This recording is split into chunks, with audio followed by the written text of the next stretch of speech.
ஒற்றை பெயர்தான். கன்னியாகுமரியிலிருந்து சென்னை வரை முக்குளத்து மக்கள் எங்கு பாதிக்கப்பட்டாலும் கேட்கும் முதலாக ஒலிக்கின்ற ஒரே குரல் அண்ணன் இசக்கிராஜா தேவர் அவருடைய குரல் தான். அதாவது இன்னைக்கு வலைதளங்கள்ல பூரா பாத்தீங்கன்னா அண்ணனுடைய பெயரை உச்சரிக்காமலே ஒரு சிலர் தவறாக, அதாவது ஒன்ன மட்டும் புரிஞ்சுக்கங்க, ஐயா வாழும் காலத்திலே அகில இந்திய பார்வர்ட் பிளாக் தமிழக அரசியலை தீர்மானிக்கக்கூடிய சக்தியாக இருந்தது. தேவரினம் அந்த இடத்திலே இருந்தது. அடுத்ததாக மூக்கியா தேவர் அவர்கள் இருந்தார்கள். அதன் பிறகு இந்த சமுதாயம் சீரழிந்து போனது, ஒற்றுமை இல்லாமல் போனது.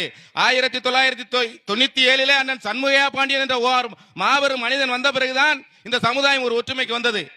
அதையும் கெடுத்து சீரழித்து விட்ட பிறகு இந்த சமுதாயத்தை யார் தூக்கி நிறுத்துவார் என்ற பொழுது எங்கு பார்த்தாலும் இசக்கிராஜா இசக்கிராஜா இசக்கிராஜா என்ற ஒற்றை சொல்லை கண்டு என்று தமிழகம் அலறிக் கொண்டிருக்கின்றது. அதற்காகத்தான் இத்தனை பேரும் கதறிக் கொண்டிருக்கின்றார்கள். அவர் ஒண்ணு எனக்கு ஓட்டு போடுன்னு கேட்கல. போன எலெக்ஷன்ல நினைச்சிருந்தாருன்னா 10.5% இடஒதுக்கீடு எதிர்த்து ஒவ்வொரு ஊராக கிராமமாக சென்று சத்தியம்